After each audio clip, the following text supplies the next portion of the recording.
பேதுருவை பார்த்து 3 தடவை கேட்குறாரு, நீ என்ன நேசிக்கிறாயா? 3 தடவைங்க, நீ என்ன நேசிக்கிறாயா? இயேசு உங்களை பார்த்து கேட்டால் எப்படி இருக்கும்? நீ என்ன ஏன் 3 தடவை கேட்குறாரு? ஏன்னா பேதுரு 3 தடவை மறுதளிச்சார். இப்போ இயேசு பேதுருவுக்கு ஒரு சான்ஸ் கொடுக்குறாரு. அந்த ஒவ்வொரு மறுதளிப்பையுமே ரிவர்ஸ் பண்ணுறதுக்கு சான்ஸ். 3 தடவை மறுதளிச்ச பேதுருவை பார்த்து, நீ என்ன நேசிக்கிறாயா? நேசிக்கிறாயா? நேசிக்க. பேதுரு சொல்கிறாரு, ஆமாம் ஆண்டவரே, உங்களை நேசிக்கிறேன் அப்படின்றார் ஃபஸ்ட்டு தடவை. இயேசு அதுக்கு ரிப்ளை சொல்கிறாரு, அப்படின்னா என்னுடைய ஆட்டுக்குட்டிகளை மெய்ப்பாயாக. என்ன நம்ம சொல்கிறாரு? என்னை நேசிக்கிறேன்னா அப்போ நான் சொல்கிறது செய். என்ன செய்? என் ஆட்டுக்குட்டிகளுக்கு நீ மெய்ப்பனாயிரு. அப்படின்னா என்ன அர்த்தம்? நீ லீடராயிருன்னு அர்த்தம். நீ நம்பர் 1 இருன்னு அர்த்தம். திரும்ப கேட்கிறார், என்ன நேசிக்கிறாயா? பேதுரு சொல்றாரு, ஆமா ஆண்டவரே, நேசிக்கிறேன் ஆண்டவரே. திரும்ப சொல்றார் இயேசு, அப்போ என் ஆடுகளை மெய்ப்பாயாக.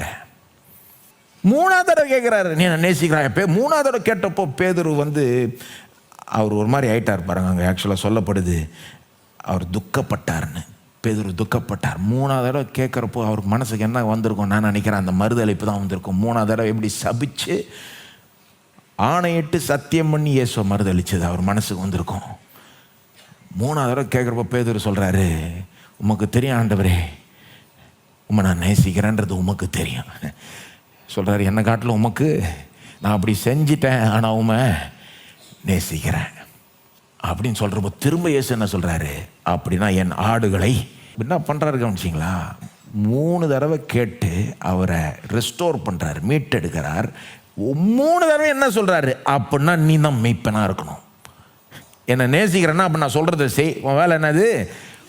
நீ சபைக்கு லீடராக இருக்கிற, நம்பர் 1 நீ இருக்கணும்னு நான் விரும்புகிறேன், மரியாதையாக போய் செய்கின்றார். கட்டலைங்க, ஆப்ஷன் கிடையாது. சரி, அப்போ நீ செய்கிறியா? ஜாப் ஆஃபர் கொடுக்குறேன், எடுத்துக்கிறியா? இல்லை, என் ஆடுகளை மெய்ப்பாயாக. ஆப்ஷன் கொடுத்துருந்தா வேணான்ட்டு இருப்பார் பேதுரு.